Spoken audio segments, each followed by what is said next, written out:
Assalamualaikum warahmatullahi wabarakatuh. Perkenalkan, nama saya Dewi Rara Pramesti dengan NIM 2105 121 4037 dari Prodi Sistem Informasi kelas A. Pada kesempatan kali ini, saya akan menjelaskan mengenai sejarah komputer. Pertama-tama, kita akan membahas mengenai penemu komputer. Komputer pertama kali ditemukan oleh Charles Babbage yang merupakan seorang ahli matematika asal Inggris pada tahun 1822. Mesin komputer yang ditemukan oleh Charles adalah mesin bertenaga uap yang hanya mampu melakukan perhitungan, penjumlahan, dan pengurangan. Selain Charles, penemu komputer yang selanjutnya yaitu Herman Hollerith, yaitu seorang penemu yang merancang sistem kartu untuk menghitung hasil sensus pada tahun 1890.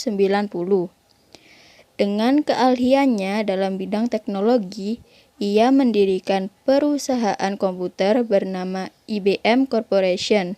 IBM yaitu kepanjangan dari International Business dan Machine. Selanjutnya, komputer terbagi dalam beberapa generasi.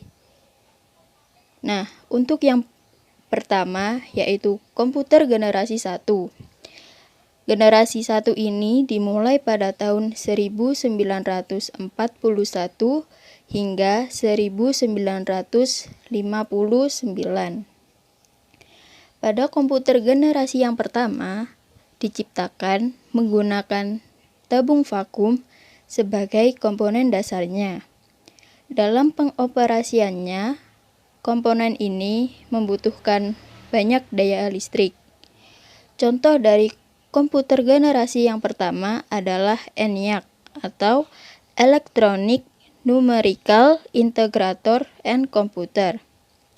Dibutuhkan daya listrik sebesar 140 kW untuk menjalankan komputer ini.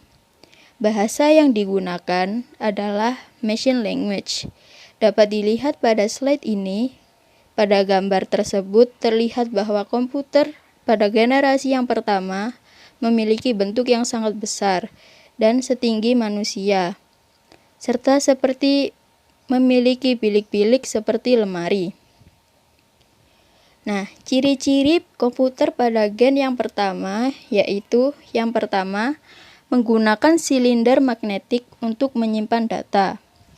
Lalu yang kedua memiliki hardware yang lebih besar. Dapat dibuktikan melalui gambar yang sebelumnya yaitu setinggi badan manusia. Lalu yang ketiga membutuhkan mesin pendingin karena komputer cepat panas. Lalu yang keempat, program yang digunakan memakai machine language. Jadi untuk menggunakannya cukup sulit. Lalu yang kelima, membutuhkan daya listrik yang besar. Dan yang keenam, menggunakan tabung hampa sebagai sirkuitnya. Selanjutnya yaitu komputer pada generasi yang kedua. Pada generasi ini dimulai pada tahun 1959 hingga 1965. Pada generasi yang kedua, komputer ini sudah menggunakan transistor sebagai pengganti vacuum tube di generasi yang pertama. Dengan penggunaan transistor ini, ukuran komputer menjadi lebih kecil apabila dibandingkan pada generasi yang pertama. Contoh dari komputer generasi yang kedua adalah Large yang diciptakan oleh IBM. Pada generasi ini, komputer sudah digunakan untuk komputasi bisnis yang besar. Bahasa yang digunakan oleh komputer ini adalah bahasa simbolik dan bahasa assembly. Dapat dilihat pada gambar yang ada di slide. ukuran dari komputer pada generasi yang kedua lebih kecil apabila dibandingkan dengan komputer generasi pertama yang setinggi badan manusia. Nah, selanjutnya yaitu ciri-ciri komputer pada generasi yang kedua. Yang pertama yaitu komputer berjalan dengan lebih cepat. Hal ini terjadi karena penggunaan transistor pada generasi yang kedua. Lalu untuk nomor 2, memiliki ukuran yang lebih kecil dibanding generasi pertama. Hal ini juga terjadi karena vacuum tube pada generasi yang pertama digantikan oleh transistor. Yang ketiga, membutuhkan daya yang lebih kecil. Yang keempat, memiliki program dan bahasa pemrograman. Lalu yang kelima, menggunakan teknologi transistor. Dan yang terakhir, menggunakan bahasa assembly dan bahasa simbolik. Selanjutnya yaitu komputer generasi yang ketiga. Pada generasi ini dimulai pada tahun 1965 hingga 1971. Pada komputer generasi yang ketiga ini, komputer mulai dibuat menggunakan IC atau Integrated Circuit. IC adalah chip kecil yang mampu menampung banyak komponen menjadi satu. Transistor pada generasi yang kedua masih digunakan, namun dibuat dalam bentuk yang kecil dan dimasukkan ke dalam IC. Contoh dari komputer generasi yang ketiga adalah IBM S360. Pada generasi ini, komputer mulai menggunakan keyboard dan monitor dengan tampilan sistem operasi. Bahasa yang digunakan oleh komputer ini adalah high level language. Contohnya ada C, Basic, COBOL, dan Pascal. Dapat dilihat bentuk komputer pada generasi yang ketiga ini sudah memiliki keyboard dan memiliki monitor seperti komputer pada generasi yang sekarang, namun memiliki bentuk yang lebih lebar dan seperti tabung. Nah, ciri-ciri komputer pada generasi yang ketiga adalah yang pertama, komputer memiliki kecepatan yang lebih baik. Hal ini dikarenakan menggunakan teknologi IC ataupun chip. Lalu yang kedua, memiliki ukuran yang lebih kecil dibandingkan dengan generasi yang kedua. Bisa dilihat tadi gambar yang saya tunjukkan bahwa ukuran dari komputer pada generasi yang ketiga merupakan ukuran yang lebih kecil apabila dibandingkan dengan generasi kedua maupun generasi yang pertama. Lalu yang ketiga, daya listrik yang digunakan lebih sedikit. Yang keempat, memiliki ukuran memori lebih besar dan menggunakan memori eksternal yaitu disket. Yang kelima yaitu menggunakan teknologi IC atau chip. Dan yang terakhir yaitu mampu melakukan komunikasi dengan komputer yang lain. Selanjutnya yaitu komputer generasi yang keempat. Pada generasi ini dimulai pada tahun 1971 hingga 1980. Pada komputer generasi keempat ini menggunakan chip sebagai komponen utamanya. Pada generasi ini, komputer disebut juga komputer mikroprosesor. Karena dalam komputer tersebut terdapat chip mikroprosesor yang memiliki ribuan transistor dan berbagai macam elemen yang menjadi satu. Contoh dari komputer generasi keempat adalah Apple I komputer yang dikembangkan oleh Steve Wozniak dan Steve Jobs. Komputer tersebut memiliki mikroprosesor yang dimasukkan pada sirkuit board komputer. Bisa dilihat pada gambar pada slide ini, bentuknya tidak jauh beda pada komputer generasi ketiga. Namun dapat dilihat perbedaannya yaitu bentuk monitor pada generasi keempat ini, contohnya pada Apple One komputer yaitu berbentuk balok dan memiliki ukuran yang lebih kecil apabila dibandingkan dengan komputer generasi ketiga.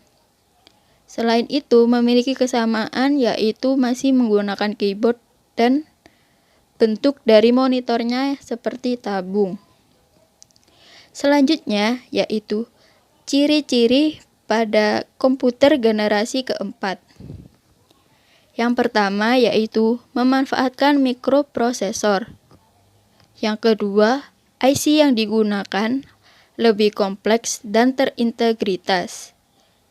Hal ini dibuktikan dengan pernyataan yang tadi bahwa IC mengandung ribuan transistor hingga berbagai macam elemen yang ada di dalamnya.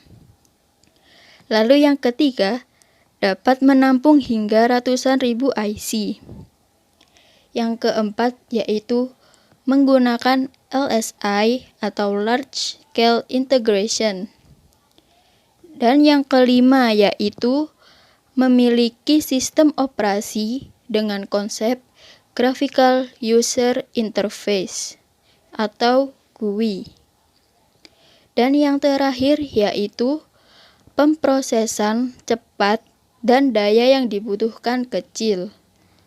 Hal ini merupakan salah satu kemajuan karena apabila di generasi yang sebelumnya dibutuhkan daya yang sangat besar sedangkan pemrosesannya tidak terlalu cepat.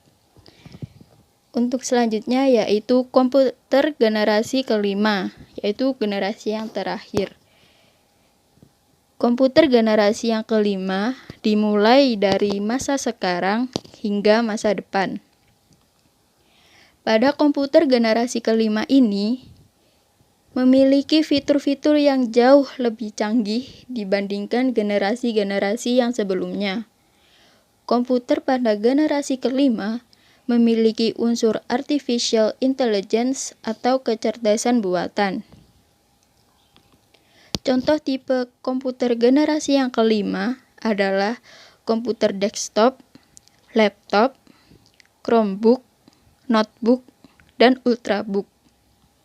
Komputer tersebut menggunakan bahasa-bahasa yang lebih mudah, meskipun terdapat beberapa bahasa pemrograman tingkat tinggi. Dapat dilihat pada gambar, yaitu bentuk salah satu tipe komputer pada generasi yang kelima.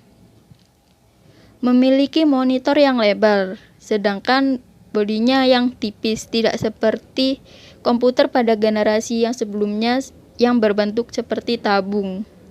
Selain itu juga ada tipe komputer seperti laptop yang juga memiliki bentuk yang tipis sehingga sangat efisien saat dibawa kemana-mana. Selain itu kesamaannya yaitu tetap memiliki monitor dan keyboard. Selanjutnya yaitu ciri-ciri dari komputer generasi yang kelima. Untuk yang pertama yaitu fitur yang ada pada komputer generasi kelima lebih banyak dan lebih canggih. Kemungkinan juga pada masa depan akan lebih banyak fitur-fitur yang terdapat pada komputer generasi ini. Yang kedua yaitu pemrosesan dapat dilakukan semakin cepat. Yang ketiga, memiliki kemampuan untuk melihat, mendengar, dan berbicara. Lalu yang keempat, masih menggunakan LSI atau Large Scale Integration. Dan yang kelima, yaitu memiliki bentuk komputer yang minimalis, sehingga sangat efisien. Contohnya seperti laptop, itu sangat efisien saat hendak dibawa kemana-mana, sehingga untuk melakukan pekerjaan pun semakin mudah. Lalu yang terakhir yaitu menggunakan artificial intelligence atau kecerdasan buatan. Selain itu masih banyak sekali fitur-fitur yang ada pada komputer generasi kelima ini. Mungkin di masa depan akan lebih banyak fitur-fitur dan perkembangan yang ada pada kemajuan komputer, seperti mungkin virtual reality ataupun metaverse dan semacamnya. Sekian penjelasan saya mengenai sejarah komputer. Apabila ada kekurangan maupun kesalahan, mohon dimaafkan. Sekian dari saya. Terima kasih. Wassalamualaikum warahmatullahi wabarakatuh.